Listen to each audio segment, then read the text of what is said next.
Nobody prepares you for this part. Every personal finance video in existence is about getting the money. Save more, invest earlier, close the gap, hit the number. And then one day, if you do the work long enough, you actually hit the number. And something unexpected happens. Something that nobody who was busy telling you to max your 401k ever thought to mention. It doesn't feel the way you thought it would. Not even close. And for a lot of people, that gap between what they expected financial security to feel like and what it actually feels like when it arrives is genuinely disorienting. Some people describe it as hollow. Some describe it as guilty. Some describe it as a strange new anxiety that doesn't feel all that different from the old anxiety, just wearing different clothes. Today, I want to talk about what actually happens to your brain when you cross from genuine financial scarcity into genuine financial security, because the psychology of that transition is one of the least discussed and most universally experienced aspects of building wealth, and understanding it in advance is the difference between navigating it and being blindsided by it. My name is Josh, and this one is a little different from my usual videos. No spreadsheets, no compound interest calculations, just the honest psychology of what money does to your mind when you finally have enough of it. Subscribe if that sounds useful, and stick around because the last thing I'm going to tell you in this video is the one thing I wish someone had told me earlier. Let's start with the first thing that happens, and it arrives faster than you'd expect. The anxiety doesn't stop. This is the one that catches almost everyone. You spend years operating under financial stress, and your nervous system adapts to that stress the way it adapts to any chronic condition. It builds systems around it. It develops habits of vigilance, of scanning for threats, of running worst-case scenarios before bed. And those systems don't switch off the moment your account balance crosses a threshold. Neuroscientists call this the negativity bias in its financial form. The brain's tendency to weight potential losses far more heavily than equivalent gains. Research out of Princeton found that the neurological circuitry activated by financial threat is the same circuitry activated by physical threat. Your brain doesn't distinguish between a predator and an overdraft notice at the biological level. They both feel like danger. And years of financial stress literally rewires your threat detection system to be hypersensitive to money signals, even after those signals become objectively safe. So you hit your number, and you find yourself still checking your account balance first thing in the morning, still doing mental math before buying something you can comfortably afford, still feeling a low-grade hum of money anxiety that has no rational basis anymore. This isn't a character flaw, it's neuroscience. The financial security arrived before the nervous system caught up, and the nervous system, left unattended, may never fully catch up on its own. The second thing that happens is subtler, and in some ways more destabilizing. You lose the goal. For years, maybe decades, you had a number, a target, a thing you were building toward that gave every financial sacrifice a clear and concrete purpose. Skipping the vacation, driving the old car, packing the lunch, all of it pointed somewhere. And then you arrive somewhere, and the pointing stops. Psychologists call this arrival fallacy, the phenomenon where achieving a long-sought goal produces not the sustained satisfaction you anticipated, but a brief plateau followed by a strange flatness. The goal was doing more emotional work than you realized. It was providing structure, direction, a narrative arc to your financial life. Without it, some people feel unmoored in a way that's hard to explain to anyone who hasn't experienced it. The money is there, the freedom is there, and yet something feels missing, and you can't name it, because the thing that's missing is the very striving that gave the journey meaning. This is not depression, though it can look like it from the inside.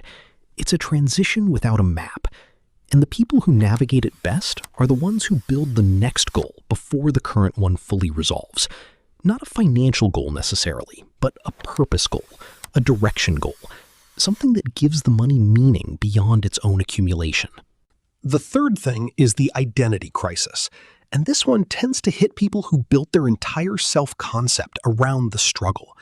If you spent 10 years defining yourself as the person who grinds, who sacrifices, who does without so that future you doesn't have to, and then future you arrives and the grinding is no longer necessary? Who are you now? This sounds abstract until it happens to you, and then it is extremely concrete.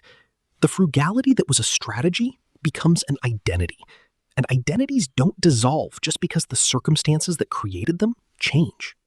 People find themselves unable to spend money on things they can genuinely afford, not because they can't rationalize the expense, but because spending freely conflicts with a deeply held self-image as someone who doesn't spend freely.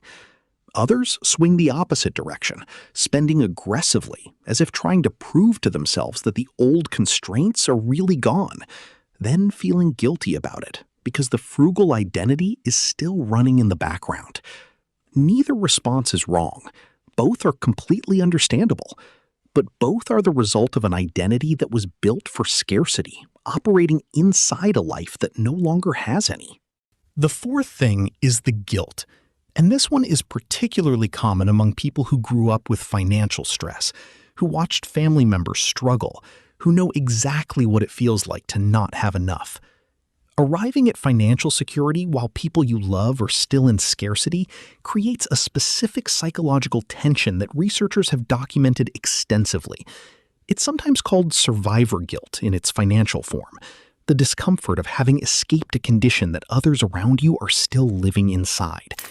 It can manifest as compulsive giving that destabilizes your own financial position. It can manifest as a reluctance to acknowledge or enjoy your own security, because doing so feels like a betrayal of solidarity with the people who don't have it. It can manifest as a complete inability to talk honestly about money with the people closest to you, because the gap between your reality and theirs has become too wide to bridge without discomfort. None of this makes you a bad person. All of it is worth understanding, because unexamined financial guilt tends to drive decisions that feel virtuous in the moment and undermine long-term security in ways that hurt everyone, including the people you were trying to help.